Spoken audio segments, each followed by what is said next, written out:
자, 이 파트에서는 위진 남북조 시대에 대해 살펴볼게요. 위진 남북조 시대는 우리 앞에 나왔던 춘추 전국 시대처럼 뭔가 이름이 길죠. 그래서 이런 시대 때, 이렇게 이름이 긴 시대 때의 공통점은 중국이 여러 개의 왕조로 분열돼서 굉장히 혼란스러웠던 시대라고 이해하면 되겠습니다.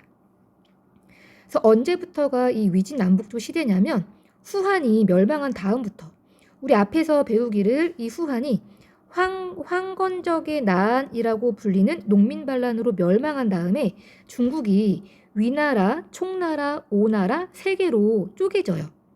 그래서 이 시대를 우리가 삼국시대라고 부르고, 이 시대를 배경으로 한 대표적인 작품이 뭐냐면 여러분 누구나 들어봤을 삼국지 알고 있죠?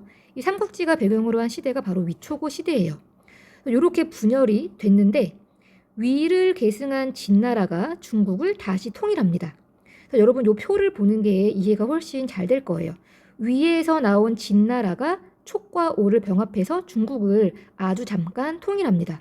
그런데 여러분 혼동하면 안 되는 게 지금의 이 진나라는 우리가 앞에 했던 진시황의 진나라하고는 달라요. 그래서 이 한자가 다르다는 거. 그래서 진나라가 잠깐 통일했는데 그 다음에 무슨 일이 발생하냐면 북방 지역에서, 이때 북방이라는 건 진시황이 세웠던 만리장성 기억나죠? 만리장성 너머의 지역을 북방이라고 불러요. 그 북방 지역에서 5 오랑캐가 중국을 침략합니다. 그래서 오랑캐 호자를 써서 이들을 오호라고 불렀는데 누가 있었냐면 흉노족, 가을족, 선비족, 저족, 강족 등이 있었대요. 여러분 이 오호의 이름을 다 암기할 필요는 없습니다. 만리장성 너머에서 오호가 침략해와서 중국의 화북 지역을 차지한 거예요. 그 다음에 이들이 화북 지역에 자그마치 16개의 나라를 세웁니다. 그래서 이걸 뭐라고 하냐면 오호 16국이라고 불러요.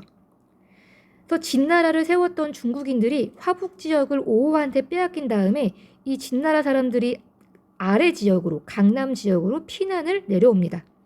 그래서 피난 내려와서 강남 지역에서 이 진을 계승해서 새롭게 세워진 왕조를 동진이라고 불렀어요. 그리고 이때 동진의 수도가 여기 지도에서 확인해 봤을 때 건강이라는 도시였다는 것. 자, 그 다음에 이 강남 지역에서는 강남 지역에 내려왔던 동진이 이름을 뭘로 바꾸냐면 송이라고 바꾸고, 이 송은 나중에 또 뭐 제, 양, 진 이런 식으로 이름을 바꿨대요. 그래서 우리가 동진을 계승한 강남 지역에 세워진 요 왕조들을 다 묶어서 뭐라고 하냐면 남조라고 부릅니다. 자, 한편 이 화북 지역에서는 아까 오호가 16국을 세웠다고 했는데 이 16국을 그러니까 분열돼 있으면 누군가는 통일을 해야 되겠죠? 그래서 16국을 누가 통일하냐면 오호 중에 한 민족이었던 요 선비족이 16국을 통일해서 뭘 세우냐면 북위라는 나라를 세웠어요. 화면에 보면, 그러니까 오른쪽 표에 보면 5, 16국이 북위로 합해지는 게 보이죠. 그래서 이제 아래 내려오면 북위의 특징을 살펴볼 건데, 이 북위는 누가 세웠다? 5호 중에 하나였던 선비족이 세운 거니까 약간 그 유목민족의 분위기를 가지고 있었겠죠. 그래서 기풍이라는 말은 뭐 분위기, 풍습 이런 걸 의미해요. 그러니까 유목민족의 풍습을 간직하면서도 어떤 정책을 펼치냐면, 여러분 여기서의 포인트 바로 효문제를 기억해야 돼요. 북위의 가장 대표적인 황제인데 이 효문제라는 황제가 어떤 정책을 펼치냐면 한화 정책이라고 해서, 한화라는 건 우리 한족, 중국인들을 한족이라고 부른다 그랬죠. 그러니까 한화 정책이라는 건 한족화되는 정책을 의미해요. 그러니까 유목민족의 특성을 대부분 버리고 중국식의 통치와 문화를 수용해서 중국화하는 것, 이걸 한화 정책이라고 불렀습니다. 그래서 수도도 만리장성 너머에 있던 여기 평성이라는 곳에서 이 중국 영토에 있는 뤄양이라는 곳으로 수도도 옮깁니다. 자, 그 다음에 여기 보니까 한족의 성씨를 사용하고 한족과의 결혼을 장려하는 등 적극적인 한화 정책을 펼친 거예요. 심지어 선비족의 전통인 복장, 언어 이런 건 금지했대요. 자, 그 다음 중요한 게 요 균전제라는 건데, 균전제는 쉽게 말하면 전자가 들어가니까 토지 제도예요. 그런데 앞에 균자가 있죠. 그래서 균전제라는 건 토지를 균등히 분배하는 제도입니다.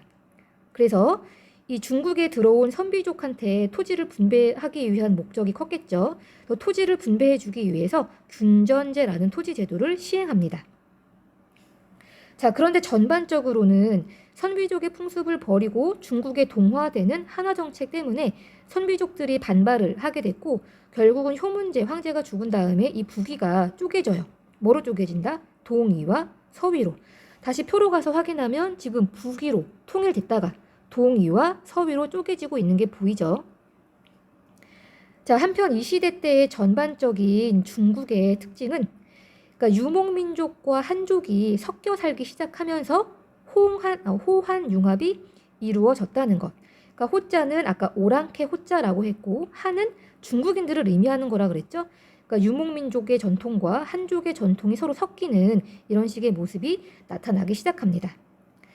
자, 한편 이제 이 한족 아까 여러분 이 진나라 세웠던 애들이 오랑캐 피해서 강남 지역으로 내려와서 동진을 세웠고 동진이 이런 식으로 이름을 바꿨다라고 했는데 이러면서 중국에 어떠한 변화가 생기냐면 강남 지역이 본격적으로 개발되기 시작했대요. 그러니까 이전까지는 중국의 경제와 정치의 중심이 화북 지역이었는데 이 시기를 기점으로 해서 이제 중국인들이 강남 지역으로 이주하면서 강남 지역 개발이 본격화됐고 결국은 나중에는 강남 지역의 경제력이 화북 지역을 앞지르게 돼요. 왜냐하면 아래쪽은 기후가 따뜻하니까 여기에서는 농사를 1년에 2번, 3번 지을 수 있었대요. 이런 식으로 해서 이제 강남 지역이 번성하기 시작했다는 걸 기억하면 좋겠습니다.